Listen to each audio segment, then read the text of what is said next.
Navigating Technology and the Legal Industry with Lori Gonzalez, episode 118. Are you ready to make your law firm a profit-generating machine that will free up your time and skyrocket your impact? With more than 2 decades of business growth experience and having proven that you can be successful while prioritizing your family and your impact, introducing the Profit with Law podcast. I am your host, the creator of the firm differentiator 10x effect, Moshe Amsel.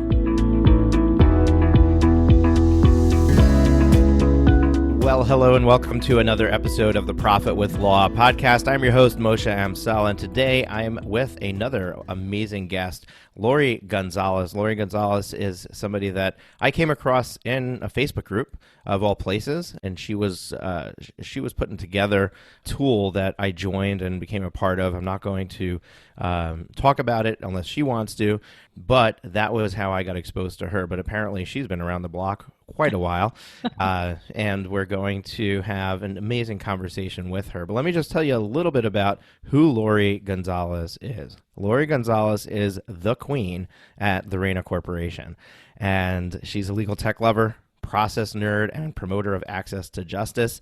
She founded the Reina Corporation, a company designed to assist lawyers with finding lost time, both efficiency and true work-life balance. We will have to talk about that. I'm not really sure that exists. She focuses her energy on testing, using, and improving legal tech, as well as process and efficiency improvement. She's a frequent speaker at state and local bar associations and apparently on the Profit with Law podcast, presents at national conferences and facilitates staff trainings for firms. Her service includes the Tennessee Access for Justice Commission's Pro Bono Committee, an organizer of the Music City Legal Hackers, and a subject matter expert for the Nashville chapter of SCORE. I have always wanted to go to Nashville. I have not gone to Nashville yet. I am an avid country fan. My dog's name is Rascal Flatts, just so that you know how country we are. Over in New York, we actually didn't have a country radio station for a very long time, but now we've got 94.7 Nash FM here, and we love it. Her most recent service includes creating new tools for A2J needs with Code for America's Nashville Brigade, and serving on the State Bar of California's Access Through Innovation of Legal Services Task Force. Wow, that is a lot. Lori, welcome to the show. I'm not sure what any of that means, and I think I've done it all. So, yeah, that's the boring bio, blah blah blah stuff. I don't know. It wasn't so boring. And you're gonna have to tell me what the A2J Code for America. I need some more information on what all that stuff is. Well, Code for America is probably one of my favorite organizations that I came across in the last few years ago. It's a volunteer group of civic-minded coders, developers, techies, not related to legal. Often my favorite things are not related to legal, even though I live in legal. And so we have a local chapter in Nashville, but they have chapters all over the U.S. And as part of the Music City Legal Hackers, we coordinated with their chapter to produce a couple of hackathons at Vanderbilt Law School. And as part of those hackathons, we developed a couple of tools. One of them is a live functioning power of attorney for immigrant parents who may get deported or detained in Tennessee. And so the Code for Nashville group took an existing state form, built out a really cool website, and just made it easier for those kind of parents to get a limited springing power of attorney should they be detained or deported. Something very near and dear to my heart as a Gonzalez. And so it's a really awesome experience. They're still working on it. We have a global group of volunteers. So we have people in Canada who've worked on it, people in California. One of the coders was in Mexico for a while. And eventually we're hoping we make that something generic enough that it can be used across the nation. So that sounds awesome. And I love mission purposed things. I love things that are being done out of goodness of people's hearts and caring for others and caring for the community. So totally resonate with what was done. And it sounds cool, sounds fun. Kudos to you for being involved with that. Now, before we go into anything specific, I like to give our listeners an opportunity to really get to know who you are. So why don't you tell me a little bit about Lori Gonzalez, and not so much the bio, but a little bit about your journey, your story. How did you end up where you are? What were the forks in the road that are most important for our listeners to know and hear about, that would keep us captivated on the edge of our seats for the next 5 to 10 minutes? Well, I think one, I rarely lose, never have I ever. So I have lived a fun, but not always. I shouldn't say fun. I've lived an interesting life. Grew up really poor and all that good stuff. And we won't go into all the reasons I'm in weekly therapy, so we won't go that far back. But my life as a child, and the coping mechanisms I developed because of my childhood made me a perfect support person for legal. So the running joke is, as a former paralegal, all the issues I had living in an abusive home were perfect to help me get really settled well as a support individual in legal. And that's terrifying to say that out loud, and it's kind of snarky, but it's also very true.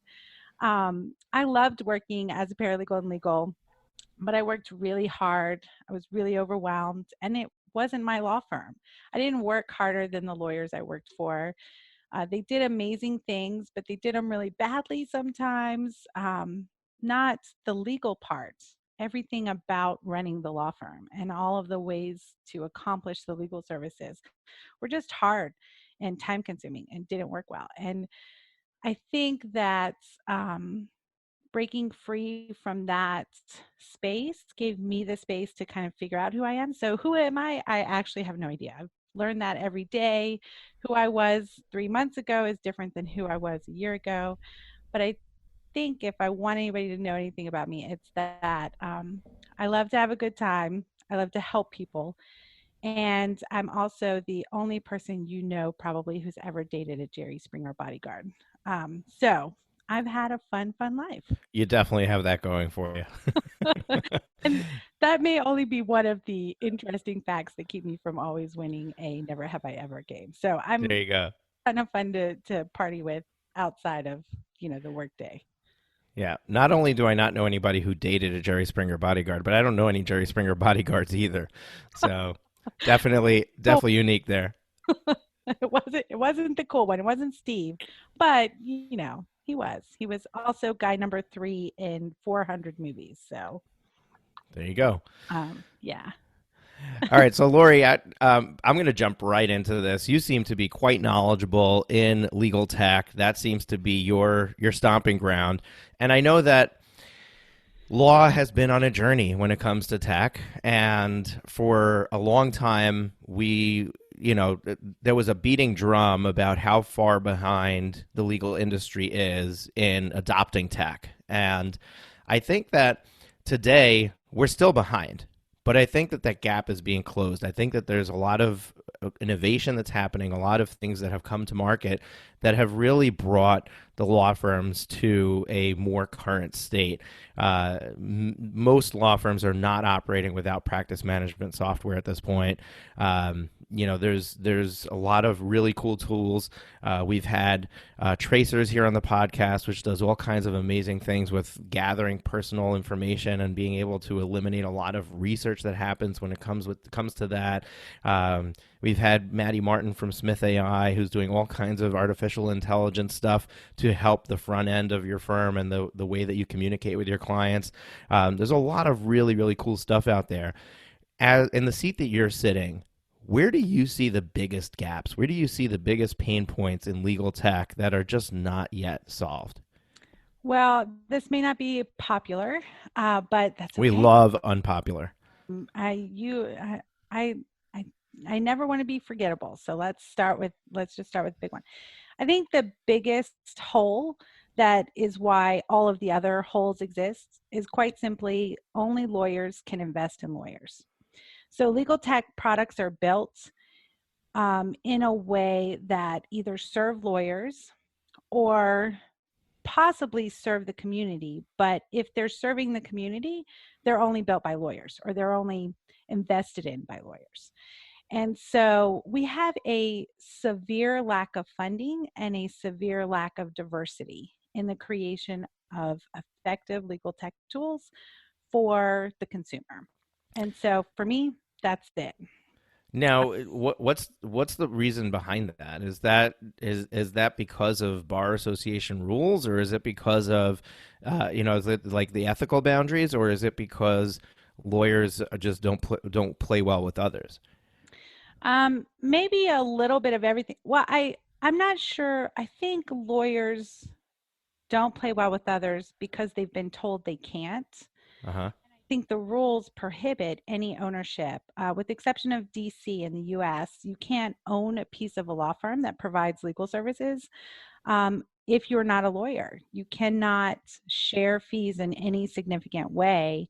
And even in DC, that's limited on how much of that ownership is. So when a lawyer decides to build a service that's legal tech driven or tech driven to expand their reach, uh, they can pay for it to a vendor, um, or they can build them. Lawyers really aren't, um, I wouldn't hire lawyers to do data entry in my company, but we have lawyers building products. And not that there's no lawyers who can't build products. Of course there are. There's always people who can fit in different seats. But as a whole, the I don't think lawyers' value is in building things. I think it's in their ability to analyze and evaluate risk and provide that sort of high level knowledge that they have. So until lawyers are not responsible for paying for and building the tech tools that serve consumers, we're going to see a huge gap.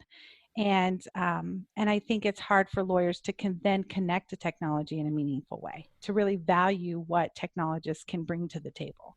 So I think the rules are the starting point, but it leads to a whole bunch of other problems.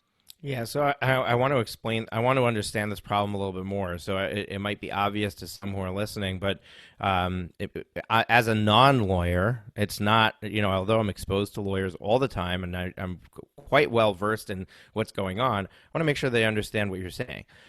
Are you saying that in order to provide a tech tool that provides some sort of legal service or legal alternative to going to a lawyer to get it done, that has to be owned by a lawyer? If So, for example, providing legal services. I cut you off. Say that again. I'm sorry. No, actually, I cut you off. But thank you. That was very sweet. Sorry. Um, if the technology provides legal services, so I can't provide anything defined as a legal service through a technology platform I own if I'm not a lawyer. Let me ask you this question. So, is LegalZoom is like the example everyone uses for a tech product that's providing a service that typically would have been provided by an attorney. Although entity formation can be provided by an accountant, it's not necessarily a legal service per se. Is LegalZoom an example of what you're referring to, that needs to be owned by an attorney? And then on top of that, I know a lot of attorneys who are providing services are restricted to the state that they're barred with. And so how do you navigate that? Like, even the attorneys, how do they navigate providing a tech tool that could provide the same service to people across the United States, but if it's not a federal based service, they are not allowed to practice in these other states, so that creates complexities there for them as well, right? So you're highlighting, so one, let me start with LegalZoom. LegalZoom does not provide legal services. LegalZoom provides fill in the blank forms, and they've just built really great questionnaires. But there's no logic behind their fill in the blank forms. They cannot provide additional advice on top of the forms.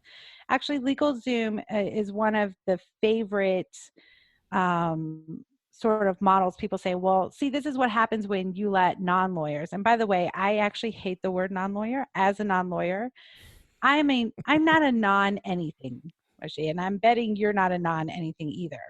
Even the way we separate lawyers from everyone else, When was the last time you walked into a medical office and called everyone who wasn't the doctor a non-doctor? They had Right. All titles. the time. Yeah, right.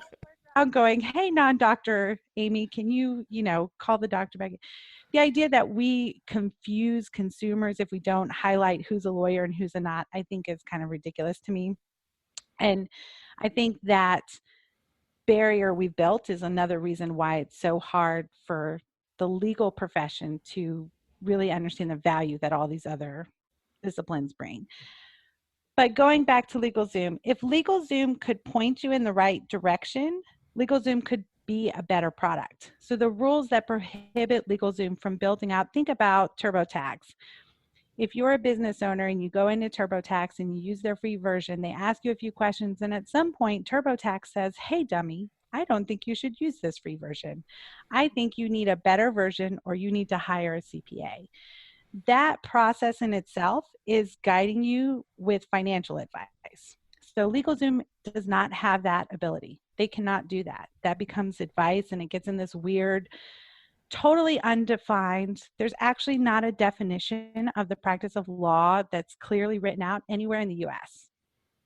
There's case law that may define it in certain states. But what is the practice of law? No one agrees on. It's a crazy, crazy thing that even the industry that provides the service cannot define the service that it provides. And so someone like LegalZoom can really only ask a question that fills in a blank. So it's not providing legal services. It's just a fill in the blank product. And because of that, people fill in the blanks wrong sometimes. People need guidance. That product would be so much better if it could provide some advice along with it. So I think that's the whole LegalZoom. Your question about how do people build a product, a lawyer across states, that's a fascinating, I have no idea.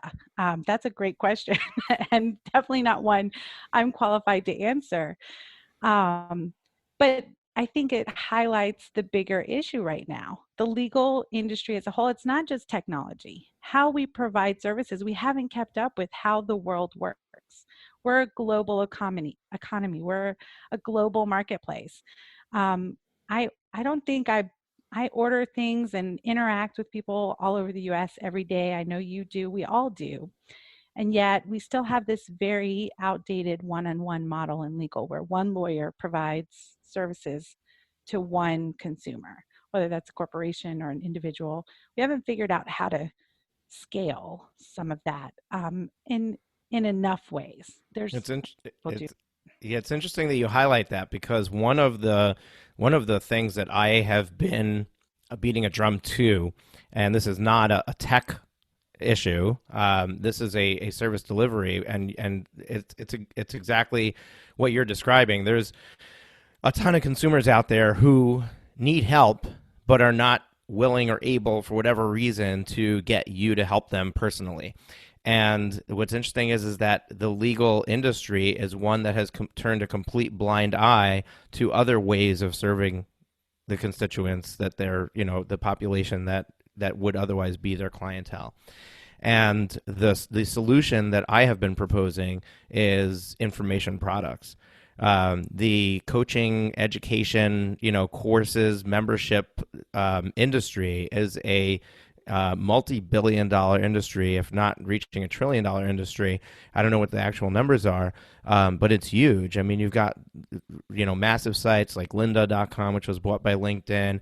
There's a ton of Stack Social, which does a lot of social education, stuff like that. There is a market for education, and you as an attorney, you have this brain on your shoulders that has all this information, and all you have to do is put that information on camera, on audio, in written word, and you can turn around and sell it and serve a much larger client base than you're able to serve one-on-one. So now you're doing one-to-many, and you're not needing to do the work over and over again. It's just so much smarter to do it that way. Not that you're eliminating the service delivery. You're still going to have people who want to work with you one-on-one. You're still going to have that clientele. It's not going to affect that at all. It's going to serve the people who otherwise would be saying no to your retainer. They otherwise would be saying, no, I'm not, I can't plunk down $10,000. Yes. But if I could pay $1,000 or $2,000 and learn how to do it myself, I'd do that in an instant. And I think that that's a Right. perfect solution to start that process of decoupling the attorney from thinking that I need to work hours in order to earn money. Well, and then that gets back to the billable hour. And so, what's interesting is there are different practices of law that have handled the business of law differently. So, personal injury attorneys clearly working on contingency fees, mass tort, all of those, they've actually developed some pretty amazing business models. They're more apt to use technology, they're more apt to pay for marketing, they're more apt to do all of these things that are traditionally business development because they've had to, right? They have a fee that doesn't get bigger the more they work. It actually, their profit increases, the fee stays the same. So how we kind of help other lawyers expand that same idea, even if they are billing by the hour, the amount of time that is spent on non-billable work, especially in small law. I think there's a group of people who float around the access to justice world and the legal tech space who really believe small and solo lawyers are the best weapon against the access to justice issues, because they're in the community. Trust is still a major thing, and people want to trust you. But in the smaller you get, the more likely that they're sort of trapped in the same model that's been the model for 100 years. And unfortunately, the education we provide lawyers as they continue down their path, the approved education that they're required to get to maintain their license, the majority of that still comes from other lawyers. So when lawyers teach lawyers marketing, guess what you don't have? Experts in marketing teaching lawyers how to market. You have lawyers who learned how to market from other experts teaching them how to do that. When lawyers teach administrative items, when lawyers teach tech, when lawyers teach, and again, I'm not suggesting that lawyers can't learn that and really have a good knowledge, but they're not the experts. They don't devote their entire professional lives to that industry. That is not their wheelhouse. And if it is, it's because they transitioned from being a lawyer into that space. So this model of lawyers teaching lawyers how to do things means we've closed in the knowledge base so that we're really not expanding and exposing them to all of the things that they could really, really do if they were empowered. And again, I think money talks no matter what. And if you could actually see partnerships coming out of small firms and lawyers who need to build better products, who have an idea but don't know where to start, man, the ways you could empower those firms to meet a much larger need would be crazy. So I'm definitely not very popular opinion among many people in legal. There's a fear that if we open up investment funding into legal services, that big companies and the big four accounting come in and start providing lesser services to the masses. I'm also someone who thinks that's what's called for. Most people don't need a high priced lawyer to handle the most basic of legal services. And so how do we empower lawyers to provide those lesser services in a way that the consumers want? It's about consumer choice for me, not really giving them the top-notch service. Right. And in reality, what's happening is in the name of ethical responsibility and morality, the legal industry is putting the entire the entire legal system, eliminating it or extracting it from a democratic economy. So the rest of the economy runs based on supply and demand, and based on just the money will drive the situation, and by removing that, it's basically removed that possibility, which is exactly what you're laying out there. It's stunting the growth. It's removing, it's not just the infusion of capital; it's the infusion of talent also. The most talented people want an ownership stake in what they're doing. Exactly. They don't. It's not so much. Oh, I want. You can't. We can't invest $250 million into your company. It's I can't get this, exquisite mind who's going to be able to build this app the way that we, and drive the building of this app the way that we need it, because they want to own 50% of this company because they're building it. Now, I do think, there's a ton of industries with regulatory oversight. So there's got to be a way to solve this problem where it's not all or nothing. And, where there is, checks and balances put in place, and maybe it's just majority minority stakes, so that the attorney has to always have the final say in over the business, and they keep a majority stake, and you can still get investors in. That sounds to me like that would be a good step in the right direction to solving the problem. One of the things that I think is interesting about that argument, and I'm not sure where I fall, quite frankly, on that, do I think lawyers, and not all lawyers, right? But do I think lawyers as a skill set, as an industry, are the best people to be in charge of business? No, I don't, because I don't think any part of the training that there's very little. There is now starting to become, as part of the curriculum in law school, business management training or practice management training. But what they do to become lawyers does not involve any typically emphasis on how to build or develop or grow or manage a business, right? So do I think that they're skilled and trained in how to run a business? No, that's not part of their curriculum. So if they get that outside from somewhere, then yes, they're the best person for that. But just because they're a lawyer doesn't make them the best person to run a law firm. What's interesting about sort of the idea of, are there other models? I love to talk about, like, we all sit in these chairs now. My back hurts all the time. And as a consumer who needs medical care, I have lots of options. Guess where I'm not going to start? An orthopedic surgeon, right? Lawyers are trained for trial. They're trained as that surgeon level, high skill function. But I could actually just go see a good old-fashioned chiropractor. I'd pay a lot less money, and it probably would solve my problem. And if it didn't, I could go to a physical therapist. I could go see my primary care physician. I could get a shot. You can get the Soothe app.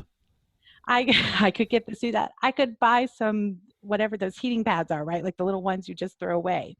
I have so many options to alleviate my pain, and it is my pain to deal with. And what I believe in, what I'm willing to do to my body, what funds I have to deal with that problem are all going to influence my decision. And it is my decision. We don't do that in legal. Everyone goes to see an orthopedic surgeon to solve their needs in legal. So we have these highly skilled surgeons often doing massages and getting paid for massages, and no one's happy. And for me, that's such a stark reality of what we're missing here. So I don't know if a majority ownership, it's so funny. That's the one that's probably the easiest for the group to swallow whenever we're having those discussions. Certainly, we talked about this for a year and a half on the task force in California. Utah has come out with some regulatory suggestions and changes around 5.4. In both states, it was very heavily contested. Well, I don't know about Utah, but in both states, there was a lot of pushback, and the suggestion was we should build a sandbox to test these theories out, which would be fine if 80 to 86% of people who needed their legal services were getting it. But that's the number that's available in the market for lawyers to take on if they can figure this out. That's such a huge amount of consumers who are just sitting around waiting for a better answer. So I'm not a fan of the sandbox items or thought process, because I think it's too little and it's too slow. But again, it's not always very popular in the world. Yeah, I also think that your position, as unpopular as it might be, is also you feel very strongly in one direction, and I don't think that all of your assumptions are absolutely true. Like, for example, attorneys are not best at running a business, and that's a global statement that is true on the majority of the levels. But if you look at there are some law firms that are successful from day one, and if you look at their owner, they're really good business owners. Like they're making smart decisions when it comes to business. And it could be that they had training as a child. Like, could be they had a parent who, Mhm. modeled for them. It could be that they read other books while they were in school, in law school. Or it could be that they just have a knack for it. But there's definitely lawyers out there that are equipped in these different areas. And, your example of marketing, it may or may not be true. I'm thinking of Seth Price. You know Seth Price, right? So he's Price Benowitz, I think is the name of the firm in the DC area, is where I believe they're located. It's a 40-person law firm, and he also owns a company, Blue Shark Digital. Yes. So he started his law firm with a partner. The partner focused on the legal side. He focused on the business building side, and ultimately ended up opening up a marketing agency for law firm owners. So we had him as a speaker on our law firm growth summit back in December. And I mean, he knows marketing. He I knows he knows business. I am excited about those lawyers, but I don't think you can give me 100 examples like him. I'm betting you can't give me 50 examples like him. And so I think what I'm suggesting is not that no lawyer is a good businessman. That would be stupid to say that. And it's not true. And that's not the global statement I said. I think what I'm saying is, do I think the rule should require lawyers to be in charge of all law firms? Globally, do I believe, and I don't mean globally like the globe itself, I mean across the board, do we think that lawyers are trained as part of their professional development to run a law firm effectively through lawyer CLEs and all the things they're required to do? And I think the Right. answer to that is no. So I'm not saying lawyers should never be in charge. I think they should be in charge, especially when they've done the work to go out. I guarantee you, Seth Price, he busted his ass to learn what he needed to learn about the marketing side, and he's probably brilliant at it. I'm sure he's brilliant at it. That's an amazing example of a lawyer who probably doesn't spend most of his time lawyering. Is he Right. developing the business or is he being a lawyer? And I'm just suggesting that, can you do both? Absolutely. But can the majority of lawyers do both? Probably not. Right, but maybe we're even asking the wrong question, right? So I'm it's I don't I think if we ask the question of, are lawyers capable of doing this? I think that number one, we're right off the bat we're insulting all lawyers, right? And number two, we're what's that?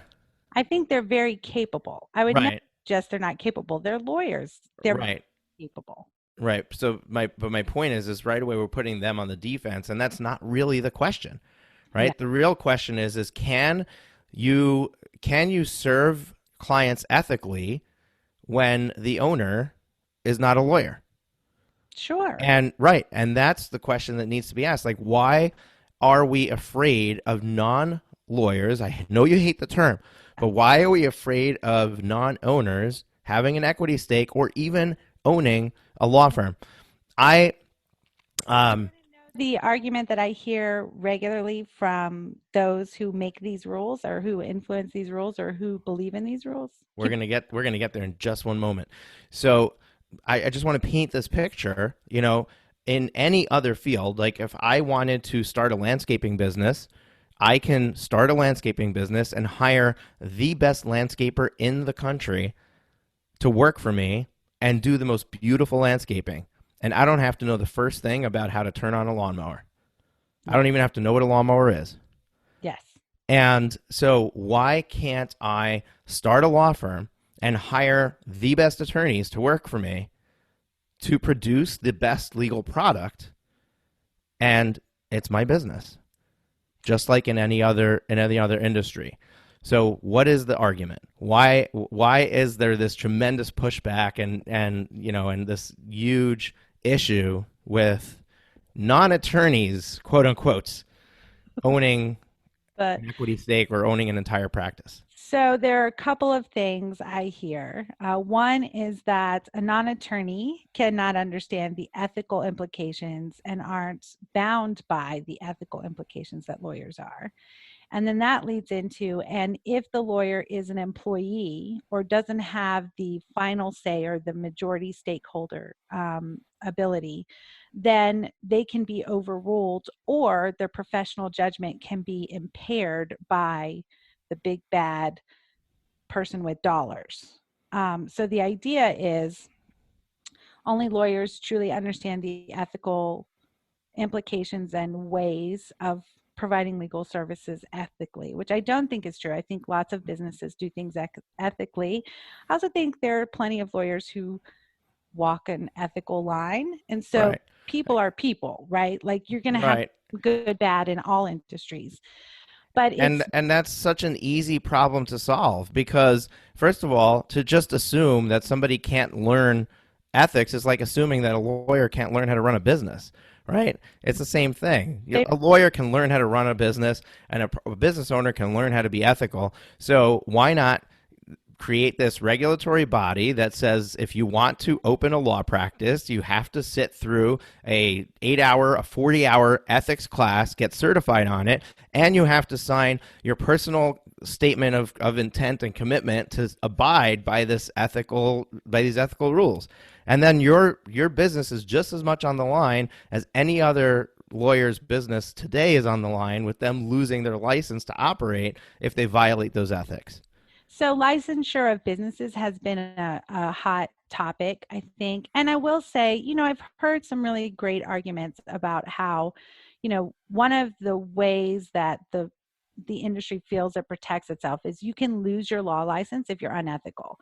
But if you're a business and there's no one who governs you for providing those services, right? Then there's no way to shut you down if you're doing anything unethical or illegal or taking advantage. So it's not as simple, and I agree, it's not as simple as actually creating a regulatory body across all states, or then you get back into even how do attorneys practice in the existing model across states. How do you develop a business that can practice?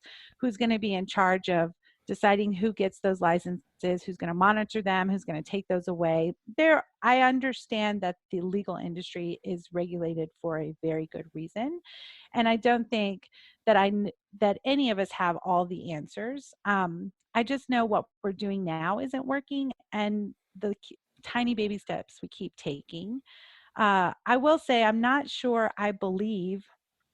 I think a code of conduct or ethics is not a idea that only lives in the legal industry. I run an ethical business for lawyers. I could do crappy things that took advantage of lawyers, and that would be unethical. I have ethics as a business owner. I'm sure you have ethics as a business owner. This Absolutely. is fun because we're both kind of like, I think we agree, but maybe not on everything. Even in how we're having this conversation, I think highlights how much we both care about this industry. So the idea that that corporations and businesses aren't ethical, I think that sort of as a global statement is another is I'm just not sure I buy that businesses are more or less ethical than lawyers. I think that statement is unfair. I don't think it's true. I think, again, people are people, and people are going to do things no matter what industry they're in based on their own value system. I'll be And honest with you, Lori. I never thought that when we started this interview that this is what we would spend our entire hour on. But let me ask you this. oh gosh, Obviously, oh, obviously, to make this change requires a force to push it through, right? Somebody has to be driving this agenda to make it happen, and has to have the air of the right people to be bringing it even to light and to spearhead the project, right? So does that exist today? Is there any sort of organization? Are there dollars behind it? Is there something that is going to effectuate this change, or is it just us having a conversation, making people aware of it, that's going to just keep punting this ball down the road? Where are we at with that? So I think one, I think that's a big question. There's a lot of answers to that, and I only have a few of them. So I think there are a lot of small groups and a lot of small. I don't want to I don't mean small by minimizing them. I mean California had a task force, right? Year and a half to put together recommendations. Those recommendations, some they're still being worked through. That's going to take, you know, who knows how long to get them through and make the final decision on what those recommendations look like. Then you've got to implement them. There's those kind of things. Utah is doing some really interesting things. Arizona is doing some interesting things. So there are states that are putting together very individualized for task force and things of that nature. The ABA, of course, has the American Bar Hmm. Association. They have. It's interesting for me because I've had some good bad feelings about kind of what's happening there. The ABA is looked to as a model for what's happening, but I believe from the ABA standpoint, this is really more supposed to be a state driven focus. Right. So I think if you're interested in this and you think this needs to change, you should be focused on your state bar associations and state groups that can influence the bars. I think that as states make changes, that could come across. What's interesting to me is globally. I once was at a Legal Geek conference, and they showed the top 15 provider of legal services globally. PwC was in the top 10 or 15, which is a big four accounting firm. So this already is happening in a lot of other places. It's just not happening in the US. So from a group standpoint, man, I think Twitter is always a good place to hunt down these kind of conversations. There's certainly those conversations are happen on Twitter in that small space. What are the hashtags? Well, ATILS was the California Task Force. There was a bunch of stuff around there.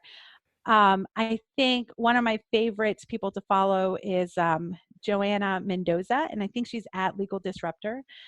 She helped put together this task force, and she's been very good to do this. If you want to know the experts who are talking about this, Jillian Hadfield, Hadfield, she wrote a book.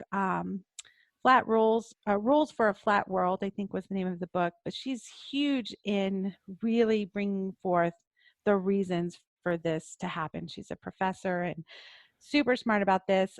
There's some cool research being done by Rebecca Sandifer, and William Henderson has also put out. He put out a legal landscapes report that was fascinating. So there's definitely information around.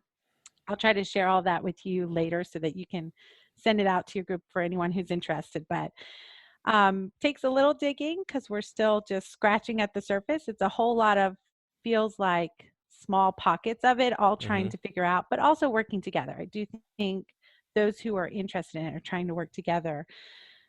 Just getting a consensus and finding a way to, as an industry and a personality, lawyers are risk adverse. Um, this is risk adverse means we go so slow. It's really hard for us to make a big impact. Yeah, and I think that the risk adversity is because that's what's beat into them in law school. Like everything is afraid of losing my license, right? I have to be careful about how my Ulta account is because my license is on the line. I have to be careful. I can't do that marketing because I'm not allowed to do that. My license is on the line. Like this, they're always in this fear mode of losing the legal license at the law license. Now, I get it. I would also be if that was my livelihood and I worked so hard for it. Like I don't want to lose my license, but at the same time, it, that's a problem. And the big problem is such that a lot of it is based on hearsay. They haven't, you're lawyers. Read your own ethical rules. Like so many lawyers have not read the rules. How many marketing conversations I've had with business owners, owning a law firm, saying, "Oh, I'm not allowed to do that. The ethical requirements don't allow it." Really, really, Actually, let's go read them. I'm going to fall on the side of the lawyers here. And one of the most eye-opening experiences for me was sitting in a room full of lawyers who have written and interpreted ethical rules for 20 plus years and couldn't agree on a rule that they helped write, what it actually meant. because and so I don't think that lawyers don't read the rules. I think that the rules are written in such a way to account for so many possibilities that by the time you add in all the words, no one knows what the hell they actually mean.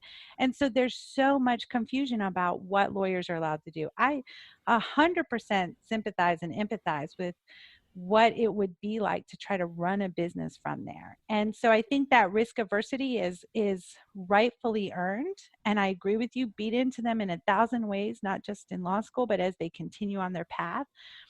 But what is the enemy of entrepreneurship? What is the enemy of innovation? Fair.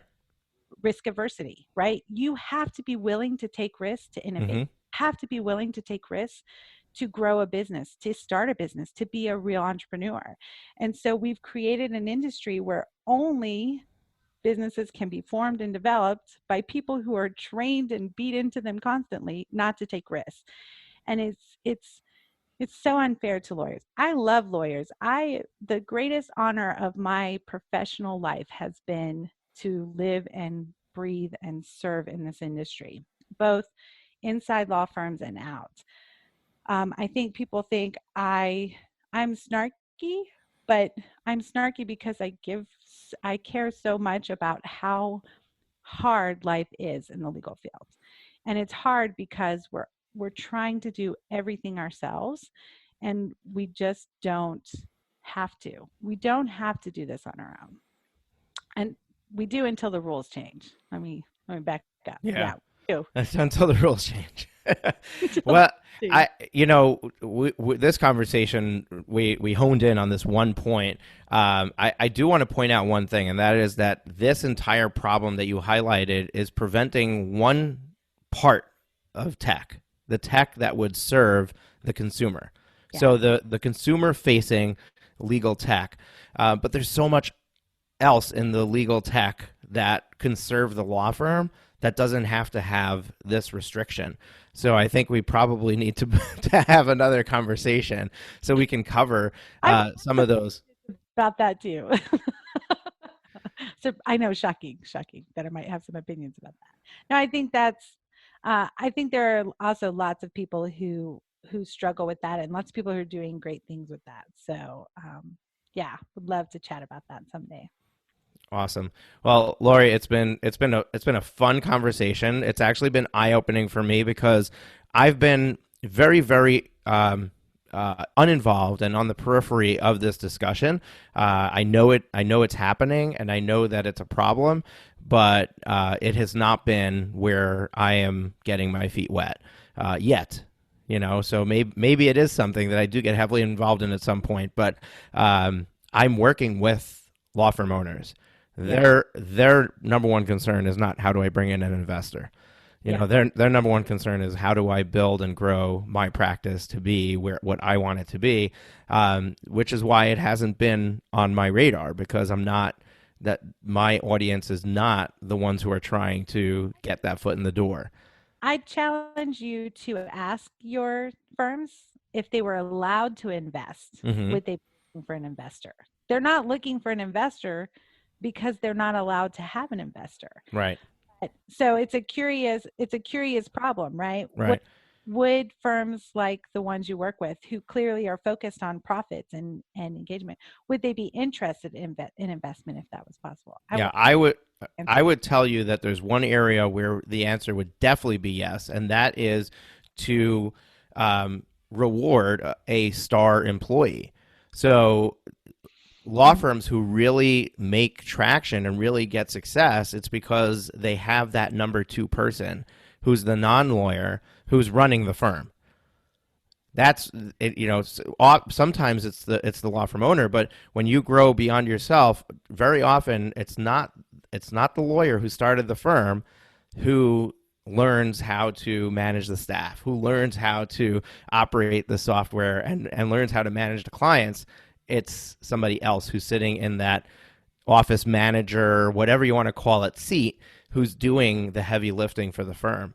And in any normal environment, when you have a number two who's that valuable in the company, at some point they'll get an equity stake.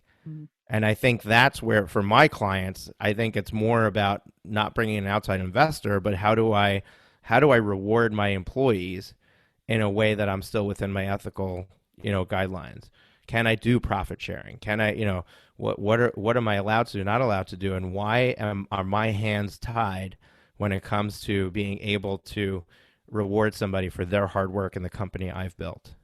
Yeah, I think that's a perfect example of lawyers are the ones who suffer by the rules. Everyone else is going to figure something else out. So that's a perfect example. And how could they bring in talent when they're young and growing? The business is young and growing.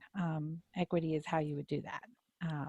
So Not to mention that lawyers hate when the opposing party is self-representing, because then they have to deal with somebody who doesn't know what they're doing, and it makes their job harder.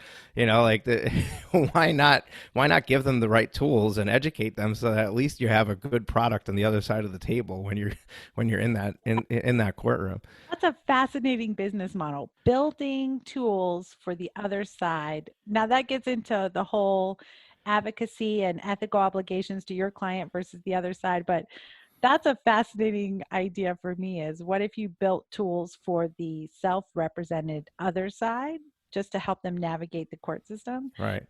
Which That's is why I think that conversation should be happening the other way. The conversation should be, how do we empower legal tech companies to be owned by non-lawyers? Because if they're owned by a lawyer now, you've got all kinds of conflicts issues. What if two opposing sides are using my software? I think that depends on the service it's providing, right? Like that gets real, and that's way over our heads. Quite For frankly, sure. either one of us have spent enough time in the ethics side of that to understand where that falls. Although I will share, Erin Levine of Hello Divorce. If you've never had her on the show, I haven't. she is doing some amazing things. She built a DIY platform for divorce. She's won all kinds of awards, and her model lets people get divorced without the assistance of a lawyer. And in that case, she's able to serve both sides. So she would have way more information. And Megan Zavaya is my ethical queen who knows everything. She might be one of the few people I will refer to as the queen besides myself. She's true genius at the ethics side of that. So also great people to connect with and follow if you're interested in how to work in the bounds of the current ethical rules and really expand your services. Yeah, absolutely. And I'm going to have Mimi on my team go through and extract all the names that you've mentioned and hit you up privately to perhaps make an intro for us so that we can bring some of them here onto the show, because these are all amazing topics that I'd love to bring to the forefront and share with our listeners. So I do appreciate your depth of knowledge in the subject matter, even though you've said many times that you're just scratching the surface. You're not really the professional in this, in this argument, but you obviously have your opinions, which happy you shared them here. We love opinions. This is a show about, I have my opinion every week. I do a solo episode every Tuesday, and I share what I have to share. But in these interviews, I get to highlight somebody else, and we want to know the truth. We want to know what you're feeling. We want to know what's going on. So I think that this was a wonderful way to bring this issue to the spotlight. And I am starting to see this conversation pop up here and there. Different Facebook groups, different Slack channel conversations, and I just don't know what's driving the conversation. I don't know, because right now all the groups I'm in, they're being asked by lawyers. So it's Change suggestions that are driving those. That's what's been really fascinating. The last 2 years have seen a huge, I think, movement. I think the movement's been there, but I think you're just seeing it highlighted and getting out to the masses more. So I think the group we met in has had some conversations about these. And so thank you. This was actually a ton of fun. I love this back and forth. I had no idea what we were going to talk about either. So, I wouldn't have guessed this would be it, but yeah, this is fun. This was a lot of fun. All right, Lori, before you go, how do our listeners connect with you if they want to get in touch, follow up with you, take any next steps? Just share that with us. So I'm always on, well, I won't say I'm always on Twitter, but Twitter is an easy place to find me at Raynacorp, RAYNACORP. You can always email me. It's Lori@raynacorp.com, or you can visit us on our website at raynacorp.com. But always available and happy to give anything I can offer. And if cool with you, I'll very happily share with the listeners who are interested the resources for Legal Slack group. It Sure. is a group of 200 plus helpful people who are very knowledgeable, and people like Maddie Martin, who's amazing, and like I stalk her incessantly. So full of tons of helpful people, and happy to share that. And so Slack's a great way to communicate for me too. Yeah, share it, please. Great. All right. Do you want to give instructions of how somebody can join that group right here? I will. Send you an email. Yes, I'll send you an email. It is invite only because we want to Okay. keep it to I can share an invite link. We are keeping it off of social media that's open to the public. We want it to be a safe space for legal professionals of all types. So we are keeping it to the legal industry only. But that's it. Otherwise, it's completely open, whether you are a lawyer or awesomely without a law license, whether you're a marketer for legal or a legal tech builder or a paralegal or a secretary or a lawyer. Everyone's invited into the group. So I'll share a link that's accessible. All right. Well, I'll check with you offline on how you want to logistically do that. But folks, you're definitely invited to join that Slack channel and follow up with Lori. Follow her on Twitter, stalk her there, send her emails, get her phone number, put it out on the internet. Everybody call her. But anyway, this was it's been a lot of fun, and I've just enjoyed the conversations. So thank you so much for your time. And with that, folks, we'll catch you on Tuesday for our next solo episode. And stay well, stay safe. Have you been enjoying the show? We sure hope so. To make sure you never miss an episode, be sure to hit the subscribe button in your podcast player app. Next week, we will be back with more valuable resources and ideas on how to break the mold and take your law firm to the next level.